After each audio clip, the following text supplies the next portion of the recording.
नमस्कार, मैं रंजना शुक्ला और एटीएन न्यूज में आपका स्वागत। ट्रिपल इंजन में एक इंजन लूटना है तो 2 इंजन संरक्षण देते हैं, दीपेंद्र हुड्डा ने कहा। राजनीति में नेता बनने नहीं, लोगों की सेवा करने के लिए आया हूं, कमल दीवान ने कहा।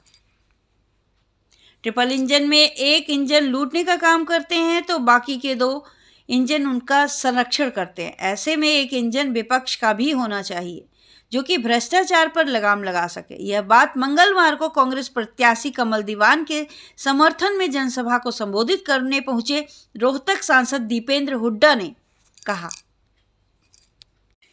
उन्होंने कहा कि भाजपा चुनाव जीतने के लिए हर प्रकार का खेल खेलती है और चुनाव जीतने के बाद अपने वायदे को भूल जाती है। विधानसभा चुनाव जीतने के लिए भाजपा ने हजारों लोगों के पीले कार्ड बना दिए। चुनाव जीतने के बाद अब उन्हें काटने का काम कर रही है। ईडी और सीबीआई एजेंसियों का इस्तेमाल करके कांग्रेस के नेताओं को चुनाव प्रचार से रोकने का प्रयास किया गया। उन्होंने कहा कि कांग्रेस राज्य में सोनीपत को एजुकेशन सिटी के तौर पर विकसित कर दिया गया था, परंतु भाजपा सरकार में सोनीपत के विकास के लिए कोई भी नया कदम नहीं उठाया। सांसद दीपेंद्र हुड्डा ने कहा कि जनता ने अब फैसला कर लिया है कि मेयर चुनाव में कांग्रेस का साथ देगी। वहीं सोनीपत नगर निगम मेयर पद के प्रत्याशी कमल दीवान ने कहा कि राजनीति में नेता बनने नहीं बल्कि जनता की सेवा करने के लिए आए हैं। ट्रिपल इंजन की सरकार पर कटाक्ष करते हुए उन्होंने कहा कि भाजपा जनता को गुमराह कर रही है। नगर निगम के पास अपना बजट होता है। नगर निगम क्षेत्र में काम करने के लिए केंद्र या प्रदेश सरकार का मुंह नहीं देखना पड़ता। सोनीपत नगर निगम के विकास के लिए भ्रष्टाचार पर लगाम लगाने की जरूरत है। जनता का आशीर्वाद मिला तो यह काम करके दिखाएंगे। भाजपा पर कटाक्ष करते हुए उन्होंने कहा कि सोनीपत की जनता ने जिन्हें 2 बार विधायक बनाया, उन्होंने अपने कार्यकाल में जनता की भलाई के लिए कोई कदम नहीं उठाया। यही वजह थी कि जनता ने 2019 में उन्हें आईना दिखा दिया।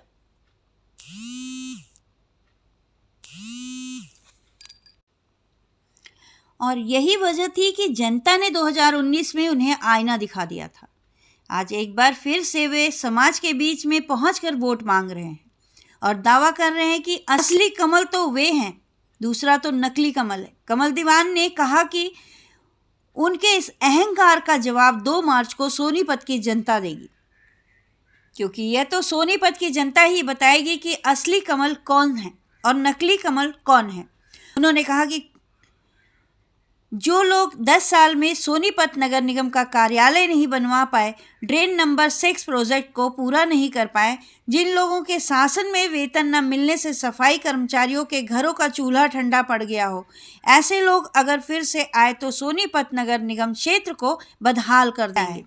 उन्होंने सोनीपत की जनता का आह्वान किया है कि 2 मार्च को हाथ के निशान पर बटन दबाकर एक बार फिर से उन्हें आईना दिखाने का काम करें। उन्होंने कहा कि अगर सोनीपत की जनता का आशीर्वाद मिला तो सोनीपत नगर निगम क्षेत्र की हर समस्या का समाधान किया जाएगा, कभी भ्रष्टाचार नहीं होगा। इस दौरान हरियाणा कांग्रेस पार्टी के पूर्व सांसद धर्मपाल मलिक, पूर्व विधायक जगवीर मलिक, पूर्व विधायक जयवीर वाल्मीकि, पूर्व विधायक सुरेंद्र पवार, पूर्व विधायक पदम सिंह दहिया, जय भगवान अंतिल और सुरेंद्र शर्मा, पूर्व HPSC सदस्य अशोक छाबड़ा, प्रदीप गौतम, देवेंद्र शर्मा, पूर्व युवा विधानसभा अध्यक्ष Anant Dahiya, Ranjit Kaushik, senior deputy mayor Rajiv Saroha, deputy mayor Manjeet Gahlawat, Amandeep Sharma, Prem Relan, Prem Narayan Gupta, Satbir Nirman, Neelkanth Mukhija, Manoj Bagri, Manoj रिढ़ाऊ, Karambir Saroha, Ramkaran जागरा, मनीष सैनी, रवि कपूर,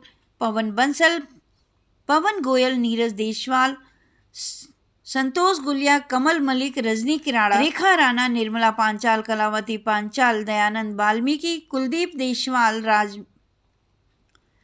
चहल, कुलदीप गंगाना, हरिप्रकाश मंडल, राकेश सौदा, अनुज छाबड़ा, सरदार इंद्रपाल, प्रेम भूटानी, कुलदीप सोलंकी, रविंद्र मलिक, ऋतुराज प्रधान, रवि मेहरा, महावीर टोंक, नरेश अरोड़ा, संजय बंधावन, गुलाब जांगड़ा, बंसी कुंडू, जय भगवान जैन, प्रदीप गोयल, नरेंद्र गोयल, संदीप गिरधर, पवन गर्ग, मुकेश पन्नालाल, हरीश अंतिल, समुद्र हुड्डा, राकेश शर्मा, अशोक शर्मा, रमेश चोपड़ा, दिलबाग तूर, पवन सिंह कुमार, सूरज जैन, राजीव गर्ग, साहिल मित्तल, अनिल गोयल, अशोक छाबड़ा, राजेंद्र छाबड़ा, आशीष दुआ, प्रेम रिलन, केसी बत्रा, बिपिन दुआ, रमन चड्ढा, राहुल हसीजा, सुभाष सरासर, ऋतिक वर्मा, कपिल खन्ना, विजय दहिया और मौजूदा पार्षद, पूर्व पार्षद और अन्य गणमान्य व्यक्ति उपस्थित थे।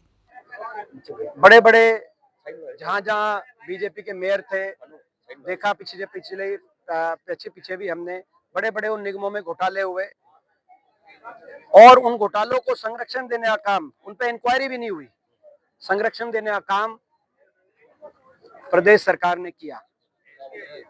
और यहाँ जो बीजेपी के उम्मीदवार हैं वो तो उनके कार्यकाल में भ्रष्टाचार के बड़े बड़े घोटाले आए थे, कहीं खजूर पेड़ घोटाला था, कहीं और बहुत से अन्य ऐसे घोटाले आए, कहीं अर्बन बॉडी से संबंधित कई घोटाले आए, ऐसे कई घोटाले आए थे उनके कार्यकाल में और काम कुछ नहीं हुआ था। सोनीपत का बुरा हाल हो गया था और भ्रष्टाचार इतनी चरम पे पहुंच गया था और उनका अहंकार भी इतने चरम पे पहुंच गया था कि जनता ने, आपको याद होगा, सुरेंद्र पवार जी बड़े बड़े बहुमत के साथ जीत के आए थे विधानसभा चुनाव में उनके 10 वर्ष के कार्यकाल के बाद। अब वो उसी बात को लेकर दोबारा आ गए हैं और इसीलिए हम जनता से कह रहे हैं कि अगर काम कराने इनके 2 इंजन है इनके पास। काम तो इन्होंने 11 साल नहीं कराए सोनीपत में, 11 साल से नहीं कराए, कराने होते तो पहले कराते, लेकिन अगर हैं तो 2 इंजन हैं, मगर उन पर निगरानी रखने के लिए, उनके भ्रष्टाचार और अहंकार पर लगाम लगाने के लिए एक इंजन विपक्ष को भी दें, यानी कि चंडीगढ़ और दिल्ली में इनकी सरकार है तो सोनीपत में विपक्ष की सरकार भी बने, ताकि ना हम किसी का भ्रष्टाचार बर्दाश्त करें, ना हम किसी अहंकार, और जनता की सुनवाई हो, जनता की लड़ाई विपक्ष भी लड़े। ये मैं समझता हूँ प्रजातंत्र के लिए अच्छा होगा, ये सोनीपत के लिए अच्छा होगा। एक चर्चा ये भी चल रही है कि सुरेंद्र पवार जी खुद ही यहाँ खड़े हैं, चर्चा चलेगी शहर के अंदर की सुरेंद्र पवार जी बीजेपी ज्वाइन करने जा रहे हैं 26 तारीख को, और मंच से भी ये बात जो है की। तो पवार साहब आपसे भी जानते हैं क्या इस बात में कितनी सच्चाई और क्या रूमर है? देखिए, चुनाव में जो है ना, विपक्षी पार्टियों का काम यही है कि मतलब इस तरह की बातें चलाना। आपके सामने खड़ा हूँ, लगातार वोट मांग रहे हैं और मैं आपको विश्वास दिलाता हूँ कि कमल जी एक तरफा जीतेंगे और एक तरफा जीत होगी। और ये तो चर्चाओं की बात है, चर्चा तो कभी भी कोई चल सकती है। मैं देख रहा था चर्चा ये चल रही थी, अनिल विज जी का बयान आया तो विज साहब कांग्रेस ज्वाइन हो सकते हैं, कभी किसी की चर्चा चला देते हैं, कभी किसी की चर्चा। ये तो मैं समझता हूँ कि क्या चर्चाओं के आधार पे नहीं। पवार साहब, सुरेंद्र तो चर्चा तो कोई चलाओ आप, लेकिन जो है ना, ये राजनीति में चर्चाओं के आधार पे नहीं। सुरेंद्र पवार जी ने सोनीपत की जनता की सेवा करी और हर के सुख दुख में काम आए।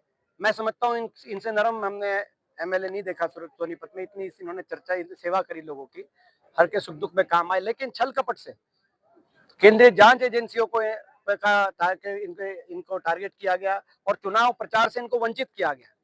जैसे मैंने कहा कि पूरे हरियाणा में बीजेपी ने छल कपट साम दाम दंड भेद से मात्र 0.5% वोट मैनेज करके सरकार बनाई, जैसे सोनीपत में भी आपने देखा, और चुनाव प्रचार से वंचित किया गया, जिसका सुप्रीम कोर्ट ने कहा कि ईडी ने नाजायज गिरफ्तारी करी थी और ईडी ने नाजायज रूप से इनको रोका था प्रचार करने से। तो कहने का मतलब ये कि आज ये एक अन्याय, बहुत बड़ा अन्याय सुरेंद्र पवार जी के साथ भी हुआ है। जनता उस अन्याय का भी बदला इस चुनाव में कमल देवान जी को जिताकर। ये कह रहे हैं कि जिस प्रकार से हरियाणा के बाद दिल्ली में कांग्रेस सफाया हो गई, अब निकाय चुनाव में भी सुखी देंगे, ये कह रहे हैं।